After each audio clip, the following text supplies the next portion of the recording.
Alrighty. Hello, everybody. Welcome back to another U.S. Team Billiards All-Star Championship match. My name is John Pirkey. I'm actually the guy playing. I am the bald guy. This was from the winter session or the late fall session of U.S. Team Billiards, hosted and ran by Mark Wilson. We are playing out of Racks on the Rocks in Peoria, Illinois. And this was held on November 29th, 2025.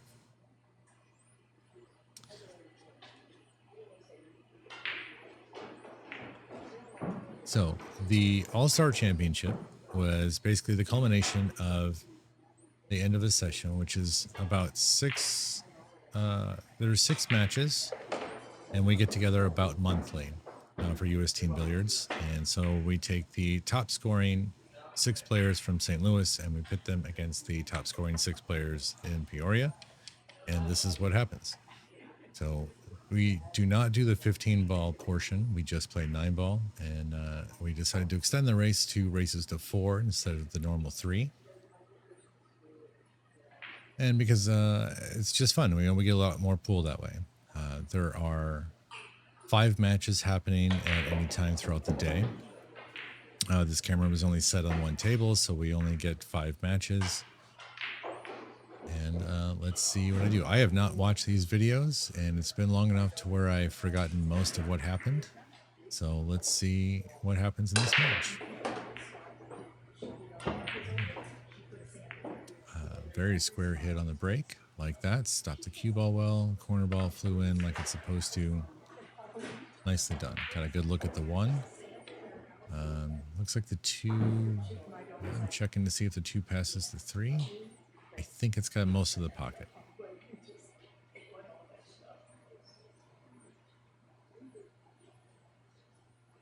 So a little more about U.S. Team Billiards, if you're unfamiliar. It is something that Mark Wilson started when he was forming the collegiate billiards team and network.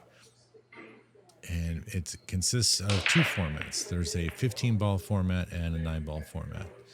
The 15-ball format is where you play yourself. There is no opponents involved. You play 4 racks, and you rack all 15 balls. I really overran position on that 2 ball. It does go in the corner, though. You rack up 15 balls, you break them. Then you take ball in hand, and your objective is to run all 15 balls in any order. It is call shot only, and it is all ball fouls. So if you touch a ball getting down over a ball, your run is over. You miss a ball, your run is over. You slop a ball in that wasn't one of the ones you called, right? Like, you can slop other balls in, but you have to make the ball you call. But yeah, so if you miss your ball and it goes into another pocket, no good. Your run is over. So after 4 racks, your total possible score is 60. It's 4 times 15 is 60. And the reason that's important is because then you take that number and you add it to your 9-ball score, which you play 3 9-ball matches. Each match is worth 20 points. So therefore you can get 60 points in 15 ball, 60 points in 9-ball. So your total possible score for the day is 120. And then we have 6 matches, right? So total possible score for the session is 720. Yeah. So the top 6 scorers are the ones that go to this All-Star Championship. Now, this is held, like I said, at Peoria at Racks on the Rocks.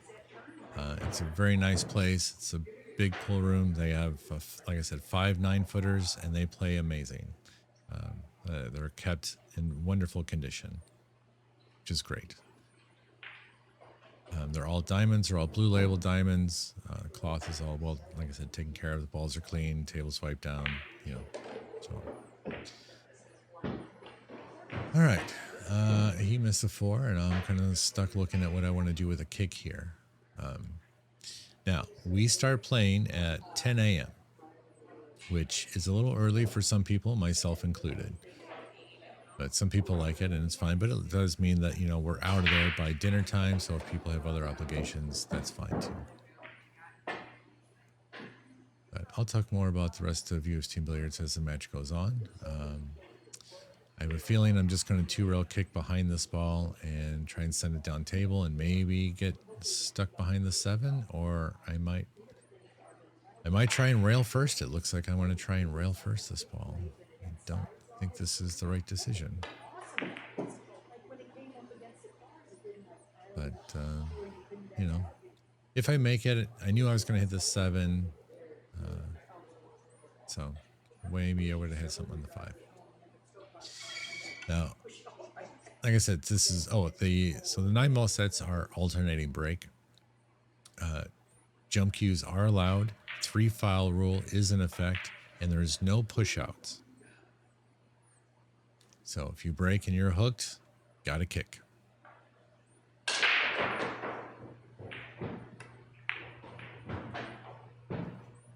Now, this particular day is a little hampered because a couple of Peoria's top players were not able to make it because there was a massive snow and ice storm that came through, and it did prevent some players from making it, including their top player, who was their MVP, Eric Naretto. He's been MVP a couple of times. His total score was 570 for the session.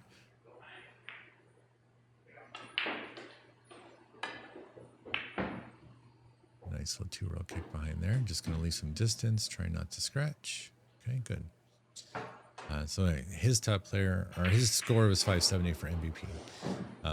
After that, there was a tight race because second place was 568, trailing by 2. Third and fourth and fifth were all tied at 547.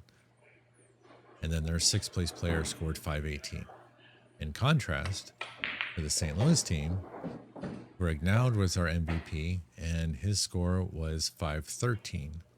So just about 60 points lower than their top. And then second, third, and fourth are all differed by 1. It's 462, 61, and 60. I was in 4th place. And then we had a 447 and 439. Now, of our team, I think...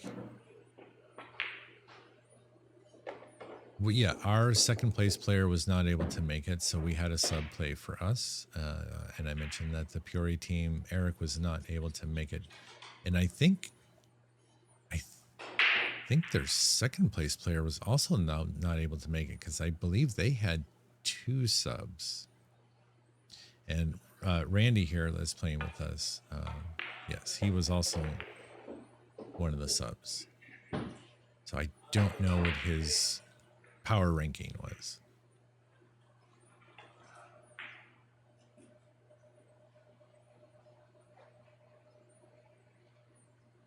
But let's see how we go about this. We got a little safety battle that started on the rack here. Goes for the bank of the 4, gets a nice hit. Friendly bump in the 7. Randy looks pretty good to take the first rack.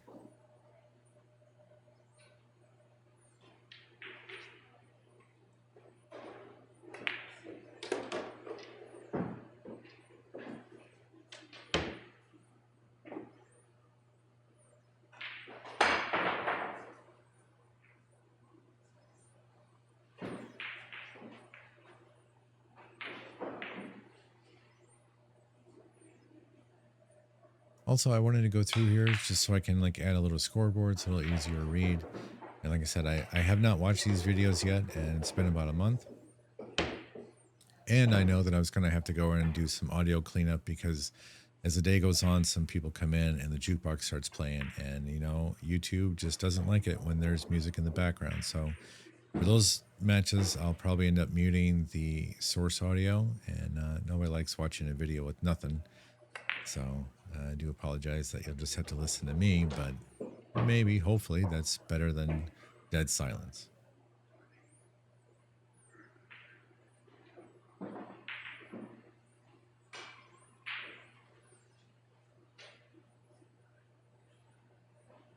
Now, this was the second match of the... Well, this is Randy's second match. I don't think I played in the first round because, like I said, there's 6 players, but there's only 5 tables. I did play. This is my second match. I played on the far table. I played a guy named Don Lawson. Don Lawson. Nice shot from Randy there. Yeah, I played Don Lawson first, and he's a very strong player. I did not win that match.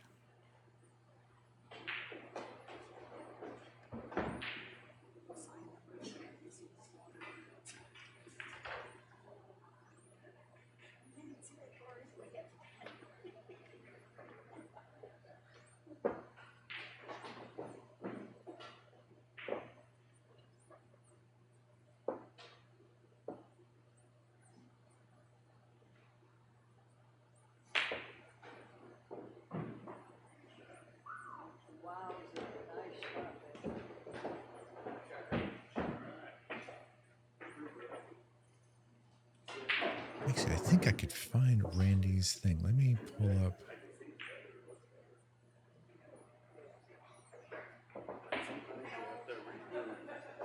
Let me see if I can find it real quick.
Oh, I feel terrible. It's not Randy.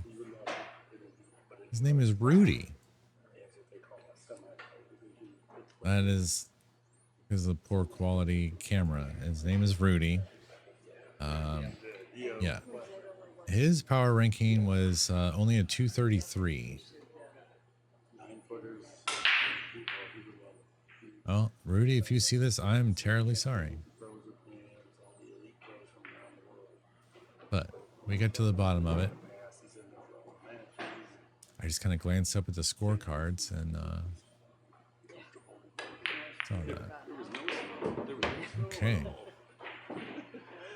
I actually missed Rudy's break because I was looking him up in the player list out there. Like clearly came up dry, left me a nice little bank. I drilled that. I do have a tricky shot on the 2. Gotta cut this to the top left as we look, and then I'll try and hold for the 3. I'd love to have an angle on the 3 to go into the rail and bump the 7, because the 5-6 and the 4-7 are all messed up. I missed that right when I hit it, and showing a little too much emotion off the gate, but you know, it just kind of is what it is. Sometimes I have too much emotion. And anybody that's played with me knows that. It is something I'm actively working on, to be honest, and I think everyone should. And I think it's fine to have emotion. Sometimes you just gotta, you know, be more of a poker player. So I do know I have some friends / opponents that I'll spar with, and it gives them motivation if they see that their opponent is kind of going through it a little bit.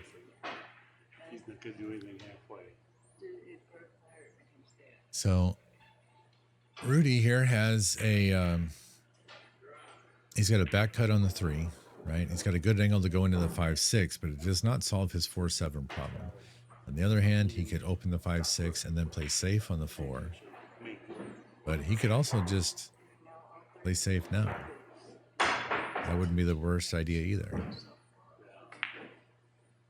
And he opted for neither.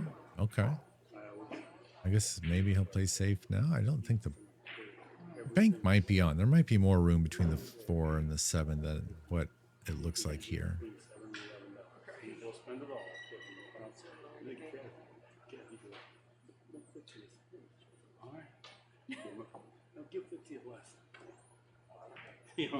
Yeah, nicely done.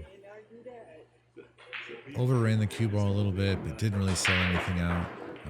I imagine I'm going to do basically the same thing back, unless I wanted to try and get cute and like kick the 4 away and keep that cue ball behind the 7. But I think I like the idea of just going behind the 9.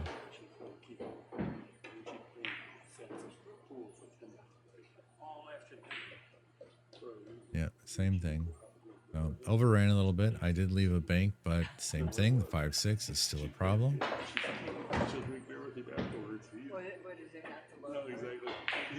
I will say St. Louis will have a little bit of a disadvantage here, especially for anybody that plays at Peoria often, because I did mention how good the tables play, and that also means that they play fast, and they play faster than any other table in St. Louis. As far as diamonds are concerned, there's a couple of anniversary Brunswicks that play about as fast as these, but those are anniversary Brunswicks with 4 3/4 5-inch pockets. These are pro cut diamonds, 4.5-inch pockets, and not many people go to that particular location. So, but we're supposed to be at least of the caliber where, we spend some time on the table, we should be able to adjust. But getting started in the morning can be a little tricky. Okay, he left me a bit of a tester here. The 5, I do believe I have the cut up into the, well, it'll be down this lower left as we look. The 6 ball is no fun. It looks to be nearly frozen to the rail just in front of the pocket. So decision time. I might play the 5 into the 6 and just move those balls and then bring the cue ball back down table, kind of like a little 1 pocket strategy. And since I'm queuing relatively level, I might just be trying to get the cue ball behind the 7 maybe. Oh.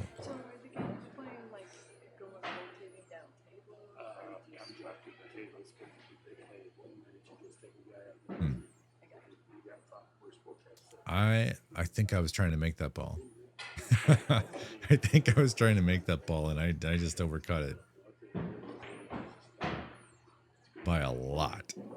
But I didn't like where I was going, and that's what happens when you don't really have a clear plan. You just kind of get tired of looking at it, and you do something like that.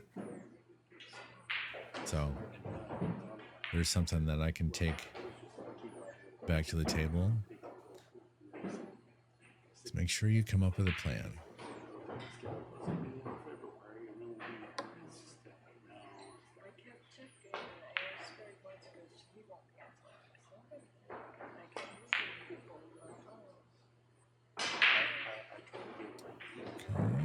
Nice little bump there.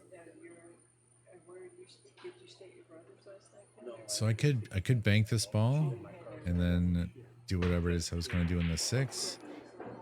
I think probably a smarter play be try and wedge the cue ball on the back of the 9. It looks pretty good. A little less than a half ball hit with a little inside. Looks like I'm going to do the inside trick. Oh, boy, that inside really took. I think it was going the right way. And the cue ball speed was decent. I would have nudged the 9 a little bit, but I get behind the 9. But now, I mean, like the 5-6ers, they're just, it's awful now.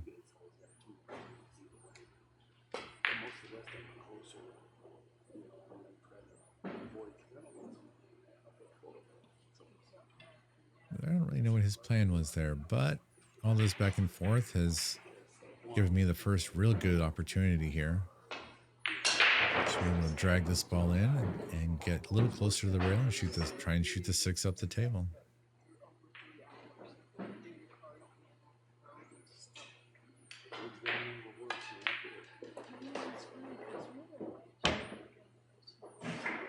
A little light, but I gotta believe I'm going to go for it.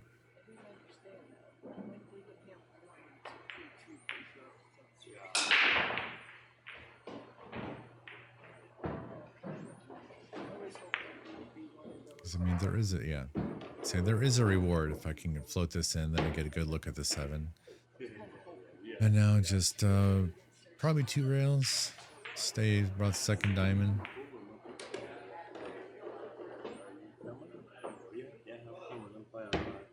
Personally, I know I have to get better about trusting the second rail because I tend to try and do that, just come 1 3/4 tables across. Oof. And I commonly get myself on the rail. I just freeze there, right? But if I plan to hit the second rail and get a nice little bounce, it's fine. I caught the 8 quite full, which really destroyed my path to the 9 ball. Left myself a very difficult tester here, and down it went. Nice shot.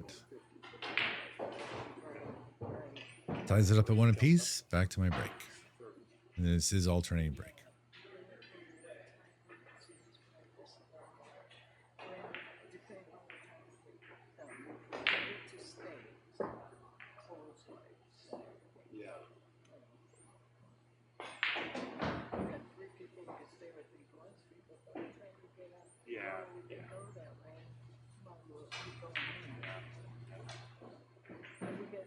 You will hear some bits and pieces. Mark likes to, talk. People are coming and going. He's running the event, but people stop by and they want to tell stories or ask questions. Mark's really great about randomly giving out really good pieces of advice. Sometimes in the middle of a match, sometimes after the match. Sometimes it's advice, sometimes it's criticism, sometimes it's just praise. If he sees you do something really well, a nice out, good decision making, an improvement in your stroke mechanics. He's very good about that. I hit the break a little bit. You saw my cue ball go flying all over. I don't tend to try to play the 1 in the side because I don't know where the 2's going. I don't like the randomness of that. I would much rather play to make the wing ball and try to do better about controlling the 1. I got pretty fortunate here to even have a shot at the 2. The 6 is problematic. It goes in the top right as we look. It might actually go in the top left. I can't tell from this camera angle, but I'm going a little bit away here. I don't know if I just play to run into the 4, why wouldn't I just do that and then play the 3 there? Like, it was looking like I was trying to go around that stuff. I don't understand that.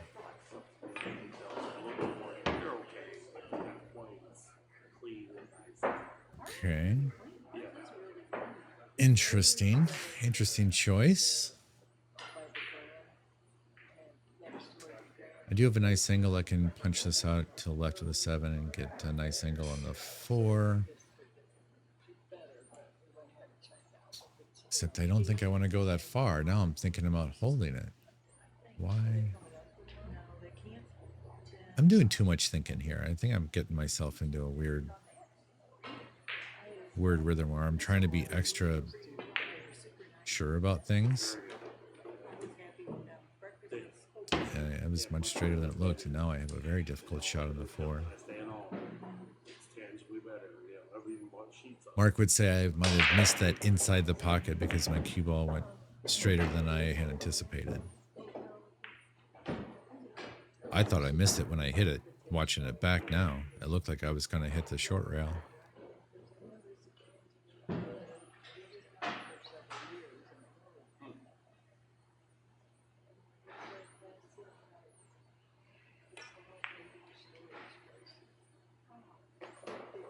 Okay, nice shot there.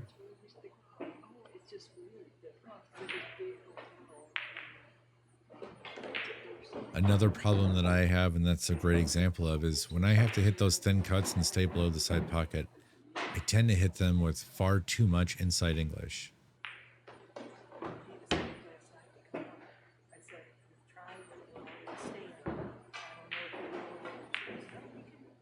I think I just gotten a text alert or something. I need to remember to take my watch off. when I play because the little vibrations on the wrist when you're down on a shot's problematic. I guess the 6 does go, and I'm just trying to figure out where I want to be. It looks like I'm just going to try and draw this ball back to about where it is. Would be great.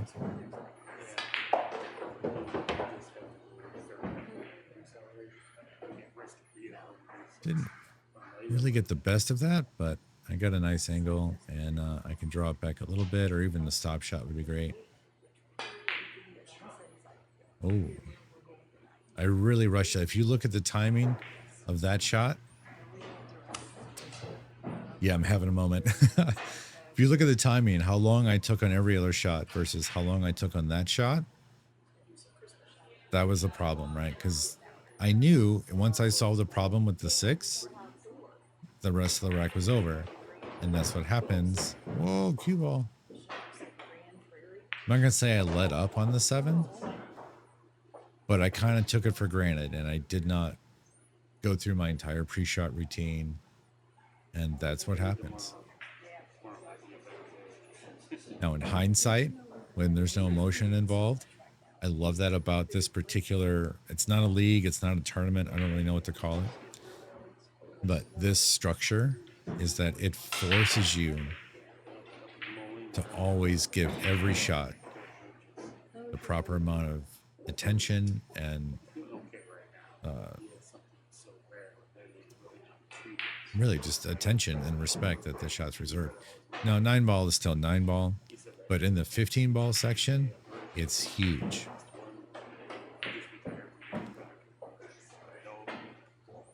I had a number of 15 ball sessions that were cut short because I just took a shot for granted, you know, and I just caught a point going in, or I was in a hurry to get to the shot and I accidentally touched the ball because I had to reach over the ball or something like that. And if you touch a ball, it's all ball fouls. And it is on your honor. It's not like there's a referee. Oh, camera. It's not like there's a referee standing over you. But, you know, if you touch a ball and you don't call it on yourself, then you're just kind of cheating yourself. It doesn't really do any good. You know, it's not like you're helping out your team. You do play on a team, you know, and the team wins or loses. So I suppose there's an aspect, but if you're worried about that, if you're willing to do that, it's not good for the league, and it's not good for you as a player, you know. Now, if you're practicing, which really, I mean, this is a kind of gray area, right? But if you're just practicing and somebody catches your attention or whatever, and you touch a ball and it doesn't move, and you just really want to see if you can get out, like that's on you. But, you know, in competition, a huge part of this league structure system thing is integrity and honor and respect for the game and for your opponents. And Mark does not stand for a shortcoming in any of those categories. So, like, if he sees somebody doing that, or if he gets reports of people doing that, you won't be playing in this league for long. And I love that idea because he wants to elevate the overall quality of pool player. Because if you're watching this and you're not in this league and you just stumble across it and you're still listening, then you probably know what happens at the Moscone Cup the last 15 out of the last 18 years about. That's not true. That's not the right stat. 13 out of 15? 13 out of 15 sounds about right. Anyway, 13 out of 15 is that Europe has just walked over US in the Moscone Cup. And a big part of that is they have a much more formal, structured tournament system, tours. But they also, most of those players have character, right? They have integrity for the game. They treat it well. They're not out here trying to beat a system so that they can win an extra $50 in your local tournament. I caught this one ball really thin. It was not really my plan to hit it quite that thin. Was trying to get behind the 9 and 8, but I got a little fortunate there.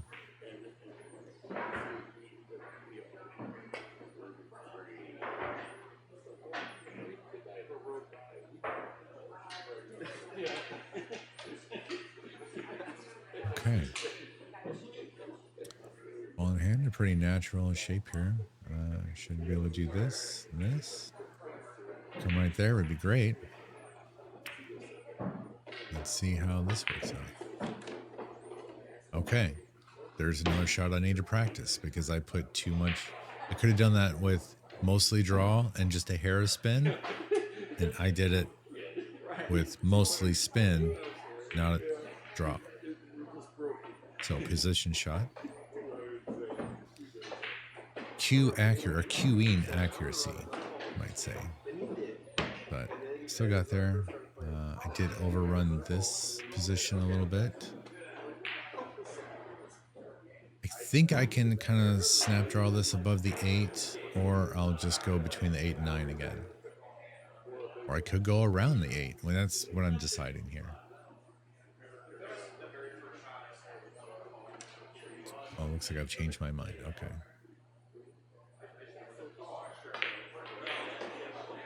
Yeah. So similar to last time.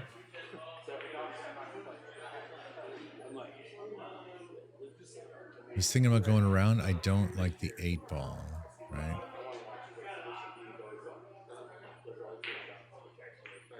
It's either that or come back this way, which I don't like. Just because, I mean, the 8's big either way. If I can do this, and that's a little more like what I was trying to do, but I talked myself out of going forward.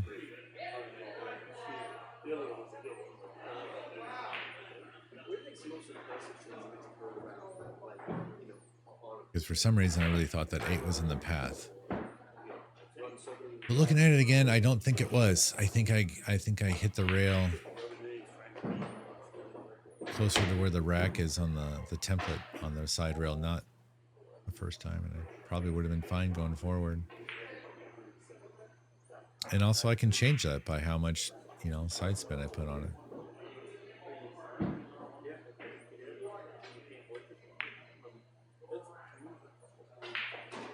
But I can tell you that leading up to this event, I had not been doing a lot of dedicated practice. I'd mostly just been playing in whatever not random, but in whatever league and stuff that I was doing. I hadn't really done a whole lot of serious practice. So I don't think I remember not feeling terribly confident going into this competition, which is now just kind of giving me more drive because I know I can perform better than what I did now. I do know, spoiler alert, I did okay on the day. I did better than I thought I was going to do for the day. But I know that there were things I could have done better still, right? Everybody does. You leave an event.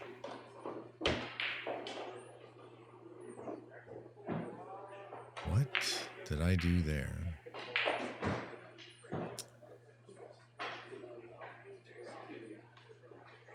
What did I do? Why did I do that? Okay. See, decision making, right? This is. Yeah.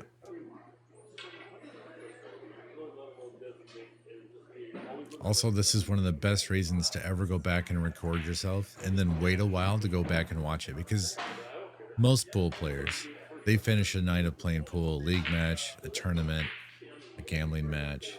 They're going to remember most of the stuff. It's going to feel like they remember most of the stuff. But if you wait like a month, you don't know. Like, you'll remember the big shots, but you don't remember that stuff, right? You don't remember the terrible mistakes. And so when you go back and you watch yourself play from a month earlier, and you see all these crazy things that you do, all these bad decisions you make, like it should be motivating to say, okay, maybe set that shot up again to see how I could have better played that position. But also, you know, how did I get myself in that position? It's because I didn't play that ball that was hanging very well. Oh, I'm going to the jump cue. I'm terrible at the jump cue. I usually don't even put it together when I go play 9-ball, which is why I'm just walked off screen.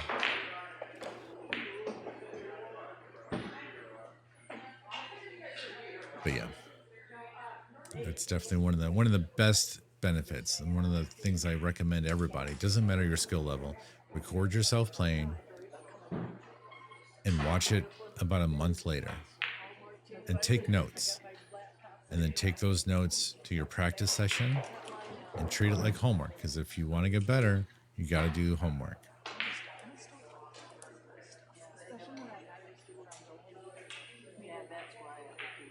This is a relatively new to me jump cue, and I don't really have the feel of it yet. Like I said, I only jump a handful of times in a month. So while I'm usually okay with getting over the ball, I don't have accuracy. But if this ball is just sitting too tempting, I got to give it a go. Oh, cue ball. And drink. Yep. That's all right.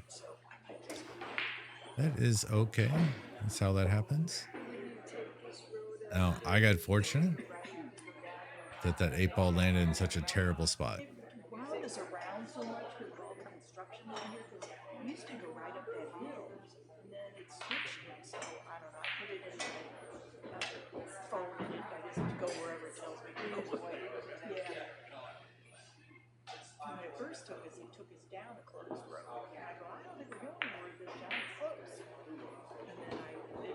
Okay, Boba's ball in hand. Rudy was able to get it by the side pocket. Nicely done.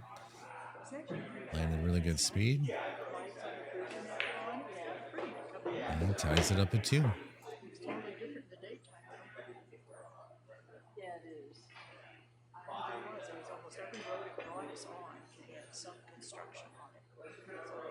But yeah, that... I'm trying to think, right? Because the 7 was right here. Right? And the 8 was here. And my cue ball was like, I left it here for some dumb reason.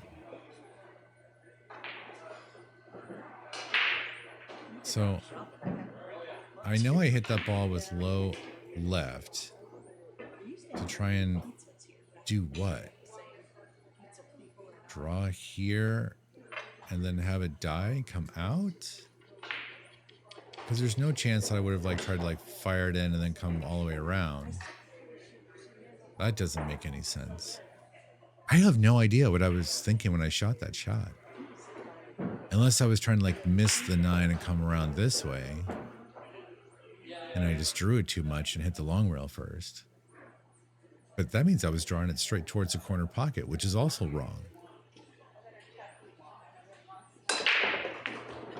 Ooh. Wow. I hit those balls really... Might have let off a little bit of steam there. Yeah. Lost the cue ball a little bit, but I got 5 balls in the kitchen.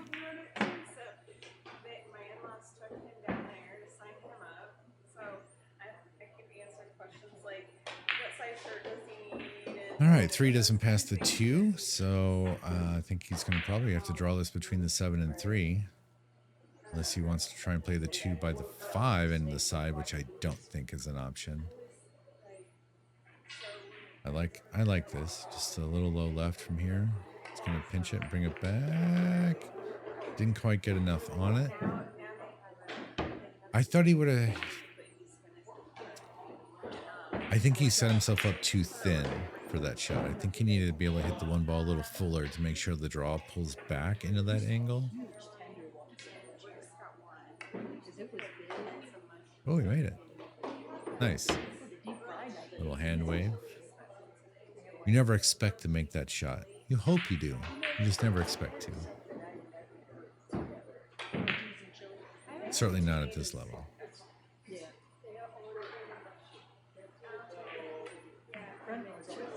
Oh no, he overcut it. Okay, I have a chance for redemption here for playing off a ball hanging. Let's see.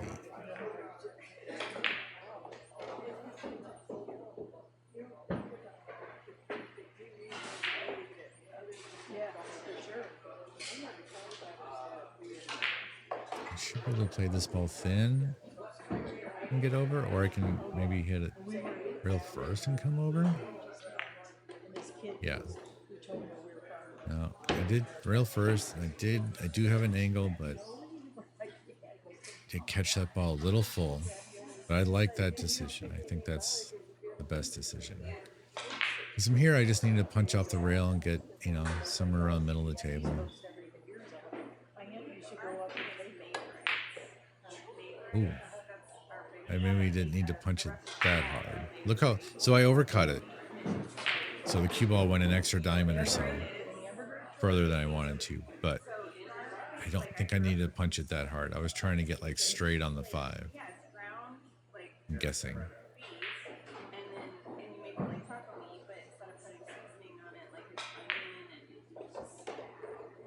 Huh. Another instance there. I don't think I really took the time that shot required. That was not a hanger. It's not a pad, it's loose ground. Oh my. It's almost like white castle burger, only burger. That's kind of how it is. It's greasy and butter and onion and certainly didn't expect that. Now the 6 is hanging, so 4, 5, 6. So I know I'm gonna try and get relatively straight on the 5 again, so I can draw back just below the 6 to get up to the 7. But I really should be like looking at where I want to be 3 balls ahead from here. I know I'm going to come off the rail and draw this ball. Yeah. And I did not come over and look at where I want to be in the 7 because it's so easy to get straight on the 7 here. Okay. I made sure to not do that. Right, just straight high ball.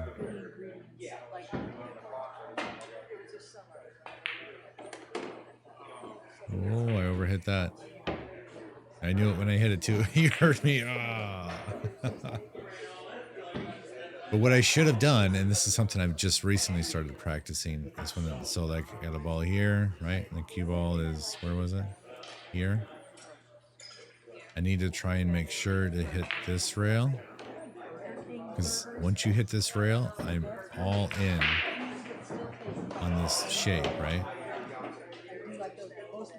Whereas if I'm coming to one rail, you only have this tiny little shape you got to land in. But if I come off this rail, I got this huge section that you can get on. All right. I made up for it with I'm not going to lie. That was a good shot in the side. That was a really good shot in the side.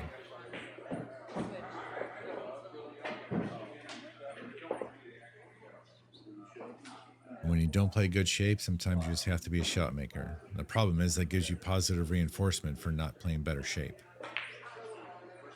at the time. But I know now, a month later, I have some pretty standard position routes that my head knows that my arm does not.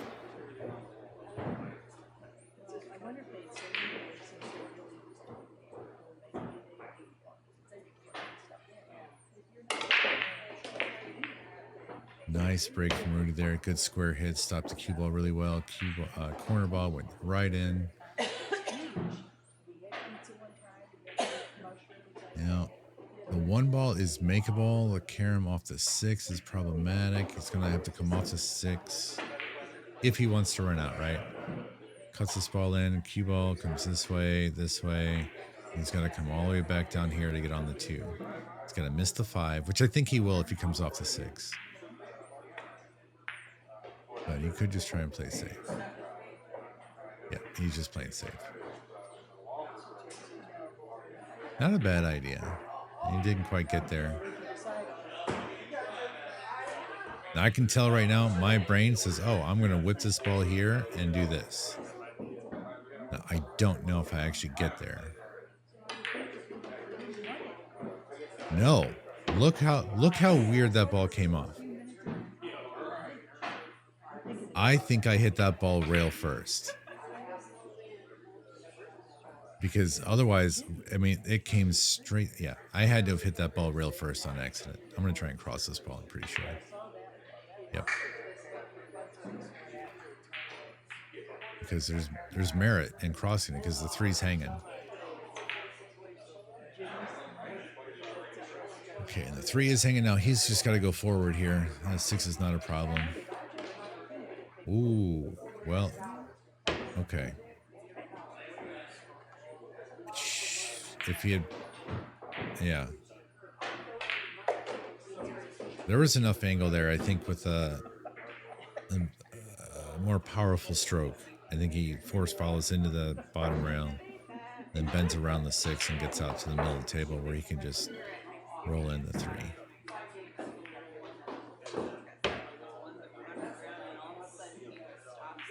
Oh no, the 5 ball's gonna go. Yep. That's unfortunate. But he can 2-roll kick behind it, which is obviously yeah, he's not a jumper. You got a good chance of making this ball on the side too. Oh. Wait. Did he come? He came between those balls. Okay, ball in hand, 5 balls on the table. It's really just about getting good on the 5. If I can get good on the 5, everything else is kind of just there.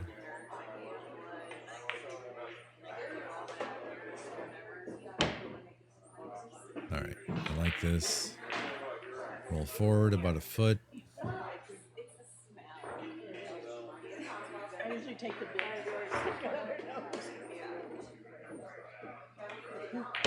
Okay, natural high ball.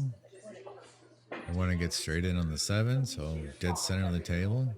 Oh no, I'm going to draw 2 rails. Okay.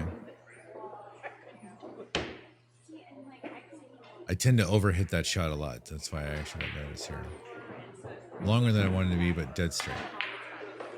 So I got the angle I wanted, so that was clearly that was the right way. I should be able to just go 1 rail in that though. Okay. Well, and there I go. I'm on ahead 4-2. Sorry, Rudy, for having your name wrong in the beginning. We'll see him next time, and we'll be back with more US Team Billiards. Stick around.